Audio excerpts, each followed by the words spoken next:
Voilà 6 ans, aujourd'hui, qu'un soir de dimanche du mois d'octobre de l'année 2003, des apprentis barbouzes, sortant des officines libérales, décidèrent de mettre fin à la vie de cet homme.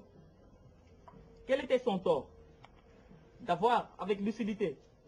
refusé de cautionner le partage du gâteau Sénégal, orchestré par des pouvoiristes arrivés par défaut à d'autres fonctions étatiques, d'avoir osé dire non quand tout le monde a dit oui, pour faire du maître un roi à travers une constitution taillée sur pièce? Ou était-ce d'avoir été la voix des sans-voix quand nul n'osait élever la voix, par passivité politique et ou manque d'expérience en matière d'opposition? Ou lui reprochait-on d'être ce que le fils biologique aurait dû être? Patriote, désintéressé, courageux, à côté du père dans les années de Braise, et surtout ayant réussi à s'imposer dans le Gotha politique sénégalais sans les intrigues de la mer. Peut-être le tout à la fois, nul ne sait. Cependant, si nous supposons que le déroulement simultané de deux événements peut relever du hasard, nous croyons que la coïncidence entre la tentative d'assassinat du président Talla Sylla et les informations fines qu'il détenait par rapport à l'affaire Metsey ne relève point du hasard, mais d'une relation de cause à effet. Cette relation de causalité,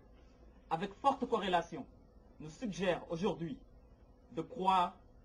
que l'assassinat d'un homme de droit peut en cacher un autre, celui échoué d'un homme droit. Vertu de droiture qui nous a empêchés de croire au moment des faits que c'était là en toute laideur et en toute honte le début d'une politique de la violence aveugle de quelqu'un se réclamant despote éclairé. En effet, perçu au début comme un acte isolé, découlant de la volonté de se dire incontrôlée de laver l'honneur du maître dans le sang, l'épreuve des faits nous révèle aujourd'hui que cette tentative d'assassinat s'inscrit dans une stratégie plus globale. Empruntant au mathématicien Lorentz son analyse sur le phénomène du chaos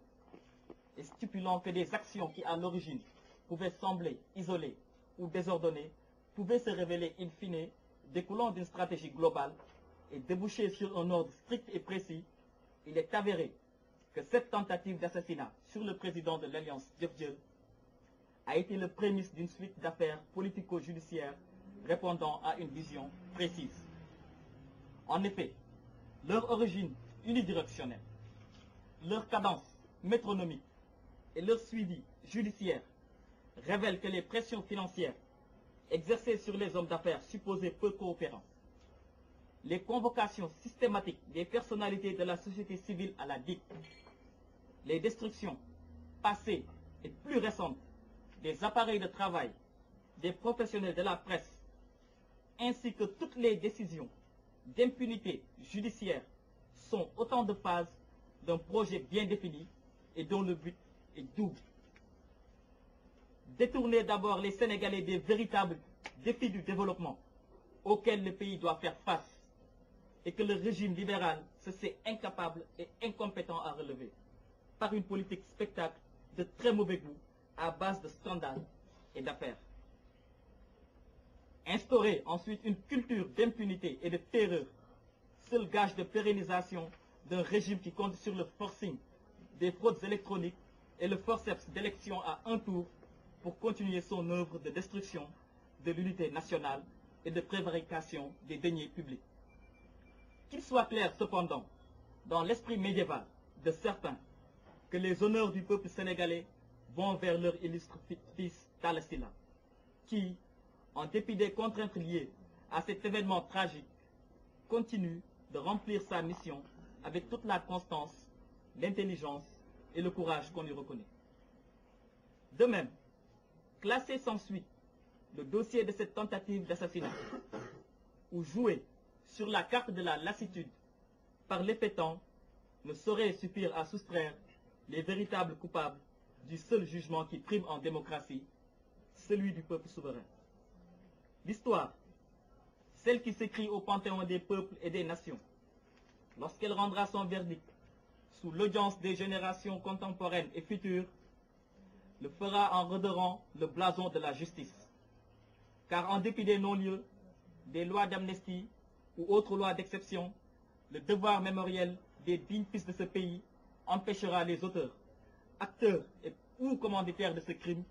ainsi que tous les autres, à toute impunité de droit ou de fait. Qu'ils soient également inscrits dans l'agenda politico-affairiste du roi, de la dame, de leurs valets, des fous du roi, ainsi que des cavaliers bleus, que le Sénégal n'est ni un jeu de cartes, encore moins d'échecs, et que le silence de la loi sur leur piètre jeu ne saurait nous imposer une loi du silence. Merci à vous. Alors, puisque l'occasion m'est donnée aujourd'hui de partager avec vous cette cérémonie organisée à l'occasion de l'anniversaire de la lâche tentative d'assassinat du président Talla Sylla, je voudrais, après vous avoir remercié de l'honneur que vous me faites en m'en confiant la présidence, vous transmettre d'abord les salutations fraternelles et patriotiques